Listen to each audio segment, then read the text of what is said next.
الحمد للہ رب العالمین والصلاة والسلام علی سید المرسلین اما بعد فاعوذ باللہ من الشیطان الرجیم بسم اللہ الرحمن الرحیم ربی اشرح لی صدری ویسر لی امری واحلل عقدۃ من لسانی یفقہوا قولی اللہم صل علی محمد وعلی آل محمد رب اغفر وارحم وانت خیر الراحمین جزا اللہ عنا سیدنا و مولانا محمد ما هو اہلہ۔ آج ہم انشاءاللہ عز و جل کچھ حدیثیں پڑھیں گے، پھر ہم تفسیر کی طرف جائیں گے۔ حدیثوں میں ہم کتاب پڑھ رہے تھے، کتاب اس بیان میں کہ مخلوق کی پیدائش کیوں کر ہوئی، یعنی مخلوق کی پیدائش کیسے ہوئی، اور اس میں ہم باب پڑھ رہے تھے اور اللہ پاک نے فرمایا، یعنی حدیث قدسی ہم اس میں پڑھیں گے کچھ۔ تو آئیے ہم حدیث نمبر 3194 سے سنتے ہیں۔ ان سے ابو ہریرہ رضی اللہ تعالی عنہ نے بیان کیا کہ رسول اللہ صلی اللہ تعالی علیہ وآلہ وسلم نے فرمایا، جب اللہ تعالیٰ مخلوق کو پیدا کر چکا تو اپنی کتاب لوح محفوظ میں جو اس کے پاس عرش پر موجود ہے، اس نے لکھا کہ میری رحمت میرے غضب پر غالب ہے۔ یعنی اللہ تعالیٰ نے جب مخلوق کی تخلیق کر لی تو لوح محفوظ جو کتاب ہے، جس میں ہمیں پتہ ہے کہ تمام خبریں ہیں، اگلی پچھلی آنے والی جو گزر چکی ہیں، ہر چیز کا، یہاں تک کہ ایک پتا بھی گرا ہے زمین میں، کوئی بیج بھی نکلا، ہر چھوٹی سے بڑی خبر لوح محفوظ میں موجود ہے۔ اور یہ کتاب عرش پر اللہ کے پاس موجود ہے۔ قرآن بھی اسی میں ہی درج ہے اور ہم تک وہاں سے ہی اتار کے بھیجا گیا ہے لوح محفوظ سے۔ تو اس میں ایک سطر لکھی ہے جس میں لکھا ہے، اللہ نے لکھا ہے کہ میری رحمت میرے غصے پر غالب ہے۔ یعنی اللہ تعالیٰ کی رحمت اتنی بڑی ہے کہ وہ اس کے غصے سے زیادہ ہے، اس کی رحمت اس کے غصے پر غالب ہے، یعنی رحمت زیادہ۔ اسی لیے ہم ہر وقت اللہ سے اس کی رحمت کا سوال کرتے ہیں، کیونکہ دیکھیے کہ ہم جتنے بھی گناہ کر لیں، اللہ کی رحمت سے بڑھ کے گناہ نہیں کر سکتے، اور اللہ خود فرماتا ہے کہ میری رحمت تو اتنی ہے کہ میرے غصے پر بھی غالب ہے۔ تو اس لیے اللہ سے ہر وقت اس کے غصے سے، اس کے غضب سے پناہ مانگنی چاہیے اور اللہ سے اس کی رحمت کا سوال کرنا چاہیے۔ آگے پڑھتے ہیں۔ اس میں باب ہے 7 زمینوں کا بیان۔ ان سے ابو سلمہ بن رحمان نے ان کا ایک صاحب سے زمین کے بارے میں جھگڑا ہوا، وہ عائشہ رضی اللہ تعالی عنہ کی خدمت میں حاضر ہوئے اور ان سے واقعہ بیان کیا۔ انہوں نے جواب میں فرمایا، ابو سلمہ، کسی کی زمین کے ناحق لینے سے بچو، کیونکہ رسول اللہ صلی اللہ تعالی علیہ وآلہ وسلم نے فرمایا ہے کہ اگر ایک بالشت کے برابر بھی کسی نے زمین کے بارے میں ظلم کیا تو قیامت کے دن 7 زمینوں کا طوق اسے پہنایا جائے گا۔ تو اس میں وہ لوگ ڈر جائیں جو لوگوں کی زمینیں ناحق کھا جاتے ہیں، اور جیسے ہم نے وراثت کی تقسیم پڑھی کس طرح سے اللہ نے بیان کیا ہے، لیکن لوگ کیا کرتے ہیں، ناحق چھین لیتے ہیں، یا تو زور زبردستی کر کے، یا یہ کہ حصے مار لیتے ہیں، مظلوموں کے، یتیموں کے مال کھا جاتے ہیں۔ تو یہاں تک فرمایا، کیا فرمایا کہ کسی 2 صاحبان کا جھگڑا تھا زمین کے بارے میں، تو کیا فرمایا کہ کسی کی زمین ناحق لینے سے بچو، کیوں؟ کیونکہ اگر ایک بالشت، ایک بال برابر بھی کسی کی زمین لی تو قیامت کے دن 7 زمینوں کا طوق پہنایا جائے گا۔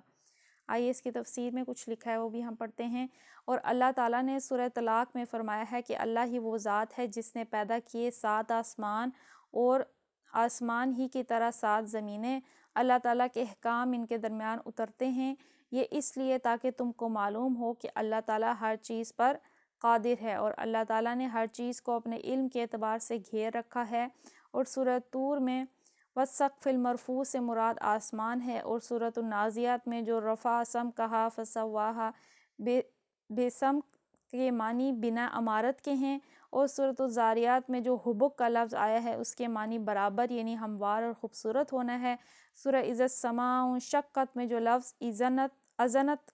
ہے اس کا معنی سن لیا ہے، مان لیا ہے، اور لفظ القت کا معنی جتنے مردے اس میں تھے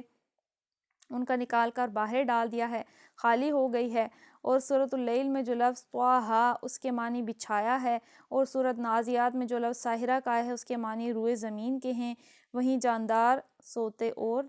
جاتے ہیں۔ اور اب دیکھیے یہ ساری جو زمین کی ڈیفرنٹ طرح کی تفسیریاں ہیں، جیسا کہ سورۃ طلاق میں بیان ہے کہ 7 زمین 7 آسمان کا بیان ہے، اسی طرح سے سورۃ طور میں فرمایا گیا ہے کہ اس نے جو ہے عمارت کے طور پہ ان کو بنایا ہے، پھر اسی طرح سے ہموار اور خوبصورت بنایا ہے، پھر اسی طرح سے ہم نے سنا کہ لفظ آیا ہے کہ جو ہے یہ زمین جو ہے مردوں کو نکال دے گی، خالی ہو جائے گی، زمین کو بچھانے کے بارے میں آئے، یعنی اس طرح سے مختلف لفظ آئے ہیں۔ اللہ تعالیٰ نے زمین کو کیسے کیسے تخلیق کیا، زمین کی تخلیق کے بارے میں ایسے مختلف الفاظ قرآن میں مختلف صورتوں میں آئے ہیں، تو وہ یہاں بیان کیے جا رہے ہیں۔ تو زمین تو دیکھیے کسی کی نہیں ہوتی، یہاں ہم وقتی طور پہ انسان کو حاصل ہوتی ہے، پھر وہ اپنے اصلی مقام کی طرف چلا جاتا ہے۔ آگے پڑھتے ہیں۔ انہیں سالم بن عبداللہ بن عمر نے اور ان سے ان کے والد نے بیان کیا کہ نبی کریم صلی اللہ تعالیٰ علیہ وآلہ وسلم نے فرمایا، جس نے کسی کی زمین میں سے کچھ ناحق لے لیا تو قیامت کے دن اسے 7 زمینوں تک دھسایا جائے گا۔ یعنی یہ جو زمین ہے، ہم جس دنیا میں ہیں، یہ ایک زمین ہے، ایسی 7 زمینیں ہیں، 7 آسمان اللہ نے بنائے ہیں، تو جو کسی کی زمین جو ہے ناحق لے گا تو اللہ 7 زمین کے اندر اسے دھسا دے گا۔ آج ذرا سوچیے کہ اگر یہ زمین تھوڑی کھل جائے، اس میں دھنس جائیں تو ہمارا کیا حال ہوگا، یا صرف پاؤں ہی ہمارے دھنس جائیں، صرف ٹانگیں ہی دھنس جائیں تو ہمارا کیا حال ہو جائے گا۔ تو جو شخص کسی کا ناحق مال لیتا ہے تو ایک زمین ہی نہیں بلکہ 7 زمینوں میں اس کو دھسایا جائے گا۔ تو اس لیے یہ زمین کے جو معاملات ہیں اور جو بھی کہ کوئی بھی چیز کسی کی تنکا برابر بھی ناحق لیں تو اللہ تعالیٰ جو ہے اس شخص کو سخت عذاب دیتے ہیں، تو اس لیے اس معاملے میں اللہ سے ڈر جانا چاہیے۔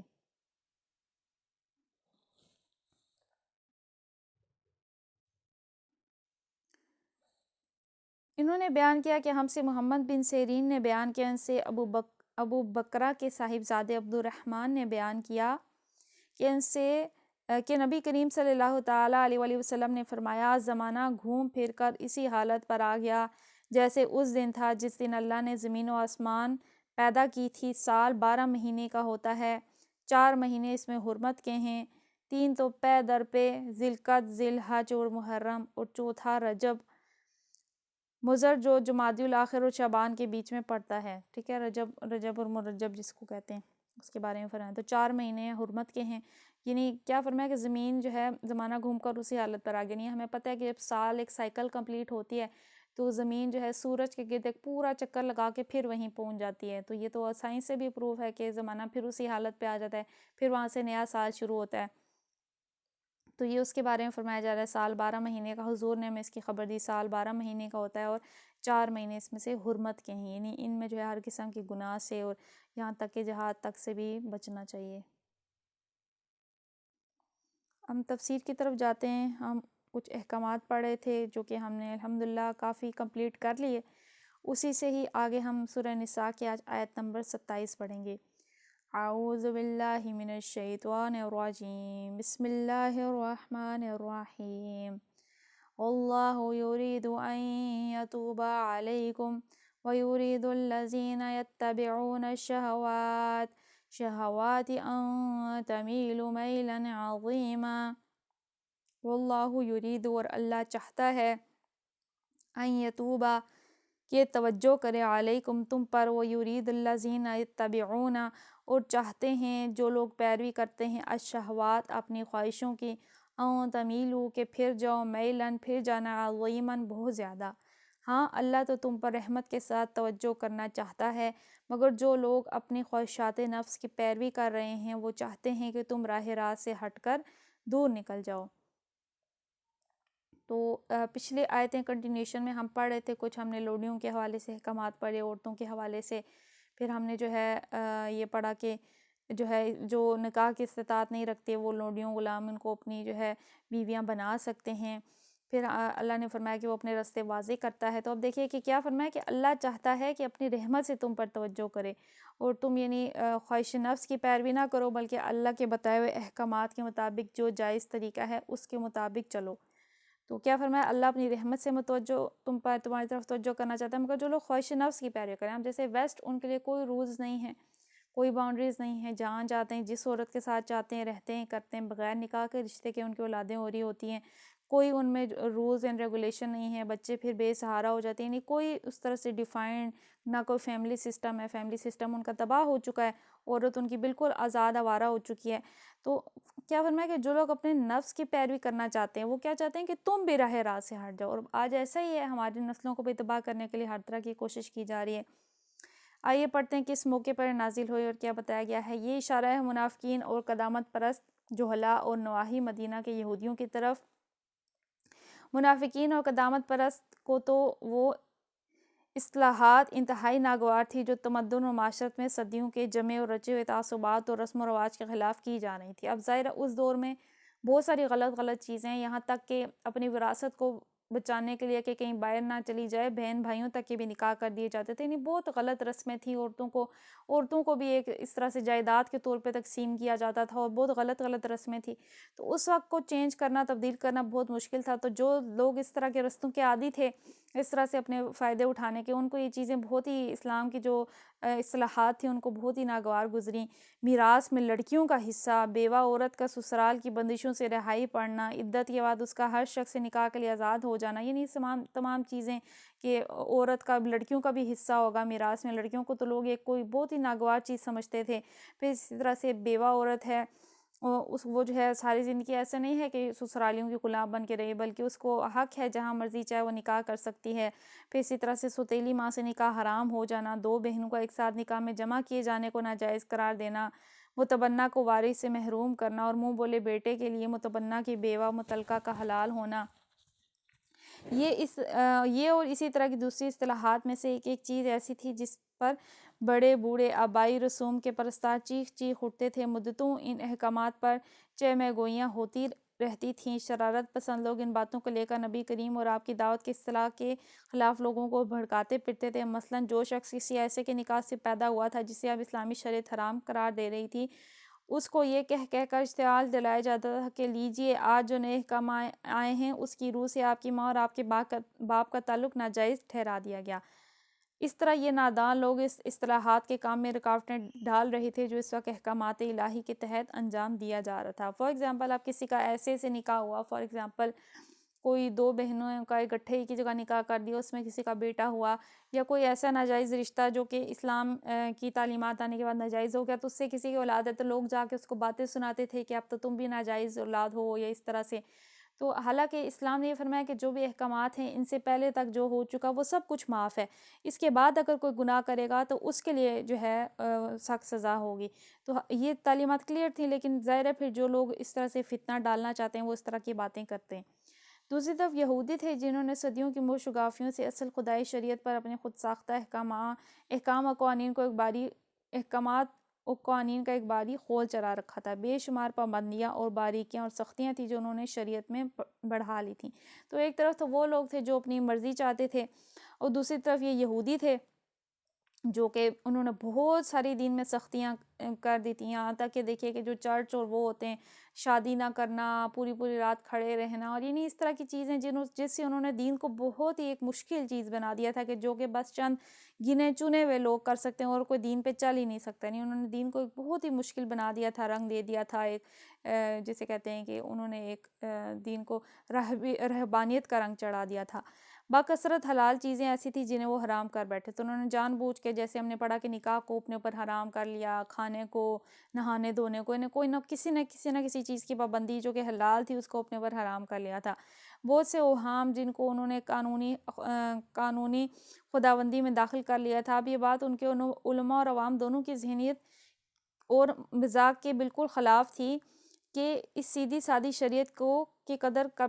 پہچان سکے جو قرآن پیش کرتے ہیں۔ انہوں نے دین کو اتنا مشکل بنا لیا، فار ایگزامپل کسی نے نیت کر لی کہ وہ جو ہے آج کے بعد کچھ میٹھا نہیں کھائے گا، یا اپنے اوپر حرام کر لیا، یعنی کوئی نہ کوئی پابندی اپنے اوپر جو اللہ نے نہیں لگائی خود سے لگا لینا، اور پھر وہ اتنا اس میں بڑھ چکے تھے کہ ان کو قرآن جو بتا رہا تھا سیدھا راستہ وہ ان کو سمجھ میں نہیں آتا تھا۔ وہ قرآن کے احکامات کو سن کر بےتاب ہو جاتے، ایک چیز پر سو اعتراضات کرتے۔ ان کا مطالبہ تھا کہ یا تو قرآن ان فقہا کے تمام اجتہادات اور اس کے اسلاف کے سارے اوہام و خرافات کو شریعت الہی قرار دے، ورنہ یہ کتاب ہرگز کتاب الہی نہیں، یعنی وہ یہ چاہتے تھے جو ہم آلریڈی بلیو کرتے ہیں یہی شریعت لاؤ ورنہ ہمیں قبول نہیں ہے۔ مثال کے طور پر یہودیوں کے ہاں دستور تھا کہ ایام ماہواری میں عورت کو بالکل پلید سمجھا جاتا تھا، نہ اس کا پکایا ہوا کھانا کھاتے، نہ اس کے ہاتھ کا پانی پیتے، نہ اس کے ساتھ فرش پر بیٹھتے، بلکہ اس کے ہاتھ سے ہاتھ چھو جانے کو بھی مکروہ سمجھتے تھے۔ ان چند دنوں میں عورت خود اپنے گھر میں اچھوت بن کر رہ جاتی تھی۔ یعنی اب فار ایگزامپل ایام ماہواری ہیں تو یہ تو اسلام میں بھی ہے کہ وہ ناپاکی کے دن ہیں، ان دنوں وہ نماز سے دور رہے گی اور قرآن پڑھنے سے اور ان چیزوں سے دور رہے گی، قرآن کو ہاتھ لگانے سے یعنی بلا اس سے دور رہے گی، تو یہ تو آلریڈی اسلام میں ہے۔ لیکن اس دوران یہ سمجھنا کہ یہ بالکل ہی ناپاک اور پلید اور چھوت ہو چکی ہے کہ نہ اس کو ہاتھ لگایا جائے، نہ یہ کسی برتن کو ہاتھ لگائے گی تو وہ بھی ناپاک ہو جائے گا، نہ اس کے ہاتھ کا پکایا ہوا کھانا کا، نہیں، اس طرح سے وہ ایک ایکسٹریمزم کی طرف چلے گئے۔ یہی رواج یہودیوں کے اثر سے مدینہ کے انصار میں بھی چل پڑا تھا، نہیں وہ بھی مدینہ کے لوگ ان سے کافی متاثر ہوتے تھے، ان میں بھی یہ رواج چل پڑا تھا۔ تو جب نبی کریم مدینہ تشریف لائے تو آپ سے اس کے متعلق سوال کیا گیا، جواب میں آیت آئی جو سورہ بقرہ میں ہم پیچھے پڑھ چکے ہیں۔ نبی کریم نے اس آیت کی روح سے حکم دیا کہ ایام ماہواری میں صرف مباشرت ناجائز ہے، باقی تمام تعلقات عورتوں کے ساتھ اسی طرح رکھے جائیں جس طرح دوسرے دنوں میں ہوتے ہیں، یعنی صرف مباشرت منع ہے، باقی عورتوں سے پیار محبت سے آپ جس طرح سے چاہیں رہ سکتے ہیں، صرف جو ہے جس چیز کی اجازت نہیں ہے وہ منع ہے۔ اس کے علاوہ جیسے نماز کی پابندی ہے یا بلا حائل کسی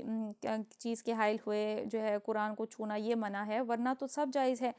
اور اس پر یہودیوں نے شور مچ کیا، وہ کہنے لگے کہ یہ شخص تو قسم کھا کر بیٹھا ہے کہ جو کچھ ہمارے ہاں حرام ہے اسے حلال کر کے رہے گا، اور جسے ہم ناپاک کہتے ہیں اسے پاک قرار دے گا، نہیں وہ اس طرح سے بہت زیادہ اس پہ شروع غل کرنے لگے، یہ چیز ان کو قبول نہیں تھی۔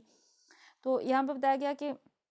جو لوگ اپنے خواہش نفس کی پیروی کر رہے ہیں وہ تو یہ چاہتے ہیں کہ تم بھی راہ راست سے ہٹ جاؤ، تو اللہ جو ہے سیدھے راستے کی تعلیم دیتا ہے، اللہ تعالیٰ جو ہے اپنی رحمت سے لوگوں کی طرف متوجہ کرتا ہے۔ احکامات میں سختی بھی اتنی ہوتی ہے جتنی لوگ برداشت کر سکیں، اور پھر جو احکامات ہیں شریعت کے، جس طرح سے اس نے جو رشتوں کی حرمت بیان کی ہے، جیسا کہ ہم نے پچھلی آیتوں میں پڑھا، تو وہ اس نے حکمت کے تحت ہی کی ہے۔ آگے فرمایا آیت نمبر 28، یرید اللہ ان یخفف عنکم وخلق الانسان ضعیفا۔ یرید اللہ چاہتا ہے اللہ ان یخفف کہ ہلکا کر دے، عنکم تم سے، وخلق اور پیدا کیا الانسان ضعیفا انسان کو کمزور۔ اللہ تم سے پابندیوں کو ہلکا کرنا چاہتا ہے کیونکہ انسان کمزور پیدا کیا گیا ہے۔ تو اللہ تعالیٰ نے دیکھیے پابندیاں لگائی ہیں، اتنی لگائی ہیں جتنی انسان برداشت کر سکے، برداشت سے بڑھ کے پابندیاں نہیں لگائی، ہر چیز کے لیے ایک جائز رستہ بتا دیا ہے اور جائز رستے پہ ہی چلنے کی تعلیم دی ہے۔ کیوں؟ کیونکہ انسان کمزور ہے، اگر وہ خود پہ، جیسے کہ ہم نے سنا فار ایگزامپل نکاح کو اپنے اوپر حرام کر لیا جنہوں نے یہودیوں میں سے رہبانیت اختیار کی، تو یہ ایک جائز چیز تھی، انسان کی ضرورت تھی، اس کے نتیجے میں کیا ہوا؟ اس کے نتیجے میں جو پچھلی صدیوں میں ہوا ہے، یا عیسائیوں نے جو کچھ ترجمے کیا ہماری آنکھوں کے سامنے ہے کہ کس قدر وہ اخلاقیات سے نیچے گرے۔ تو کیا فرمایا انسان کو کمزور پیدا کیا گیا ہے۔ اللہ تعالیٰ نے جو چیزیں بتائی ہیں وہ اللہ تعالیٰ نے انسان کو، کیونکہ بنانے والا وہ ہے، خالق وہ ہے، انسان کی ضروریات کو، ہر چیز کو اللہ تعالیٰ جانتا ہے۔ تو فرمایا کہ اللہ تو تم پر پابندیاں ہلکا کرنا چاہتا ہے، تم پر آسانیاں کرنا چاہتا ہے، جس چیز میں بھی اس نے آسانیاں دی ہیں۔ فار ایگزامپل ہم نے ایک مثال پڑھی عورتوں کے ماہواری کا ایام، اسی طرح سے کئی ساری چیزیں اللہ اس پہ آسانی کرتا ہے لوگوں کے لیے، اور اللہ جو ہے اس لیے آسانی کرتا ہے کیونکہ انسان کو اس نے کمزور بنایا ہے، ضعیفہ بنایا ہے، کمزور بنایا ہے۔ تو انسان کو چاہے کہ جتنا اللہ تعالیٰ نے حکم دیا ہے اتنا ہی کرے، کسی بھی معاملے میں، دین کا معاملہ ہو، عبادت کا معاملہ، خود پر بہت زیادہ سختی نہ ڈالے، اور اسی طرح سے جو چیز اللہ نے جائز کی ہے اس کو انسان قبول کرے، اور جس چیز سے اللہ نے منع فرمایا اس سے منع ہو جائے، اور کسی بھی جائز چیز کو اپنے اوپر حرام نہ کر لے۔ تو کیونکہ انسان کو کمزور بنایا گیا ہے، وہ ایک حد تک پابندی برداشت کرے گا، پھر وہ اس کو برداشت نہیں کر سکے گا۔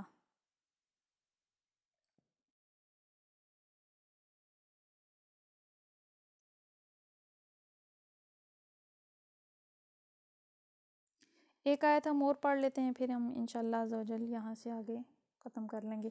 آیت نمبر 29، یا ایھا الذین آمنوا لا تأکلوا اموالکم بینکم بالباطل الا ان تکون تجارۃ عن تراض منکم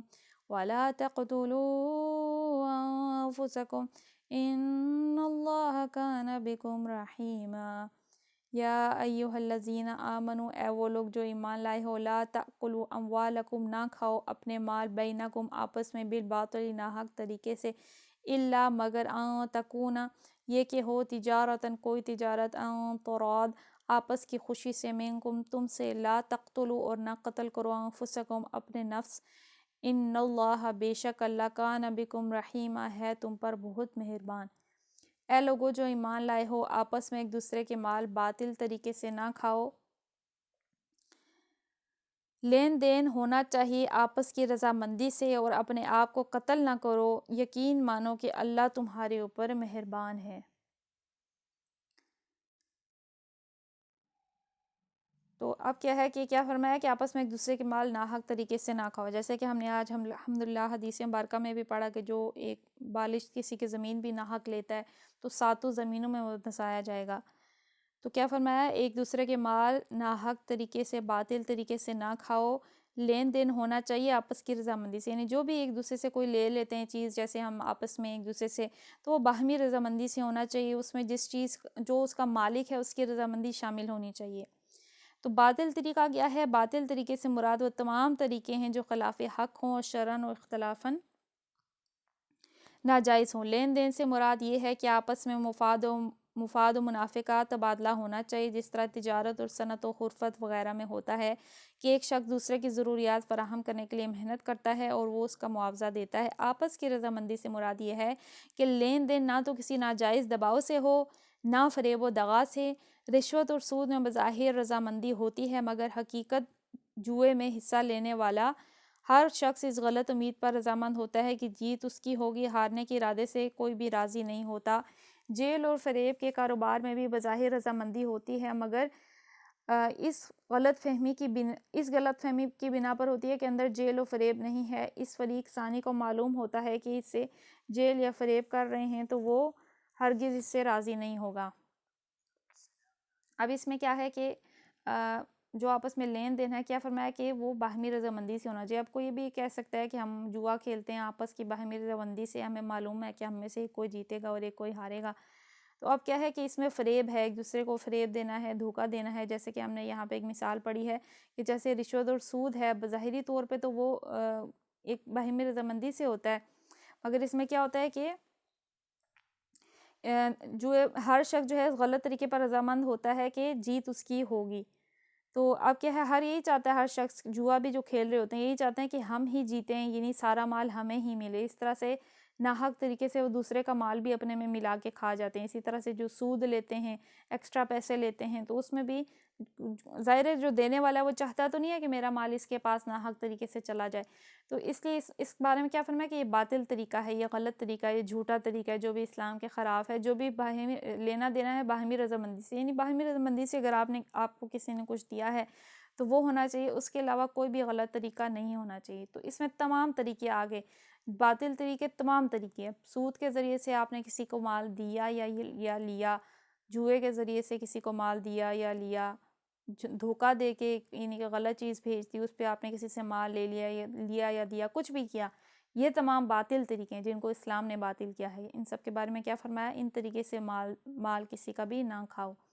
پھر فرمایا اپنے آپ کو قتل نہ کرو۔ تو قتل کرنا کس مراد میں ہے، کس سینس میں یہاں بتایا گیا ہے؟ تو بتایا گیا ہے کہ یہ فقرہ پچھلے فقرے کا تمتع بھی ہو سکتا ہے، یعنی کیا کہ کیا پچھلے فقرے میں فرمایا گیا مال ناحق نہ کھاؤ، کیونکہ دوسرے کا مال ناحق کھانا یعنی خود کو ہلاکت میں ڈالنا ہے۔ آپ نے کسی کا مال کھا لیا، ابھی تو کھا لیا، تو ہم نے تو پڑھا کہ ایک بالشت زمین بھی کسی کے لیے تو ساتوں زمینوں میں دھنسایا جائے گا، تو در حقیقت آپ نے اپنے آپ کو مار دیا۔ اور دنیا میں اس نظام تمدن خراب ہوتا ہے، اس کے برے نتائج سے حرام خور آدمی خود بھی نہیں بچ سکتا، اور آخرت کی بدولت آدمی سخت سزا کا مستجب بن جاتا ہے۔ اور اس سے مستقل فقرہ سمجھا جائے تو اس کے دو معنی ہیں، ایک یہ کہ ایک دوسرے کو قتل نہ کرو، دوسرا یہ کہ خودکشی نہ کرو، یعنی اس کے تین معنی بن سکتے ہیں کہ اگر میں اپنے آپ کو قتل نہ کروں، لا تقتلوا انفسکم، یعنی خودکشی کرنا بھی اس میں آ سکتا ہے کہ اپنے آپ کو مارنا بھی سخت حرام ہے، اس بارے میں تو بہت ساری حدیثیں اور احکامات ہیں،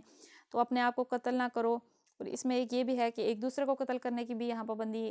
بتائی جا رہی ہے کہ ایک دوسرے کو آپس میں قتل نہ کرو، ایک دوسرے کا قتل نہ کرو، اور اپنے آپ کو بھی قتل نہ کرو، یہ تمام چیزیں جو ہے دین میں جائز نہیں ہیں، ان سے منع کیا گیا۔ وہ فرمایا یقین جانو اللہ تمہارے اوپر مہربان ہے، یعنی اللہ تمہارا خیر خواہ ہے، تمہاری بھلائی چاہتا ہے، اور اس کی مہربانی ہی ہے کہ تم کو ایسے کاموں سے منع کر رہا ہے جن سے تمہاری اپنی بربادی ہے۔ یعنی یہ سب چیزیں جو پڑھتے ہیں جو اسلام میں منع ہیں، اس میں انسان کی اپنی حقیقی بربادی ہے، دنیا میں بھی بربادی ہے، ظاہری اس کے نقصانات نظر آ جاتے ہیں، اور آخرت کی سزا تو ہے ہی ہے اللہ کی شریعت پر نہ چلنے سے۔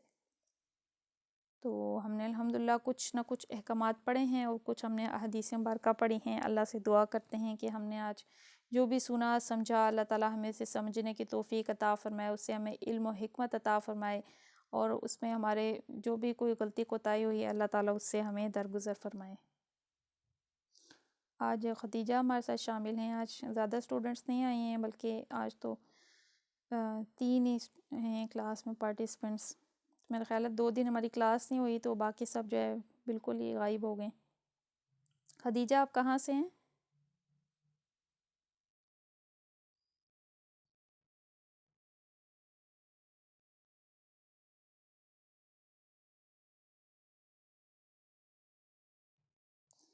اچھا، میرا خیال ہے آپ کا مائک میوٹ ہے،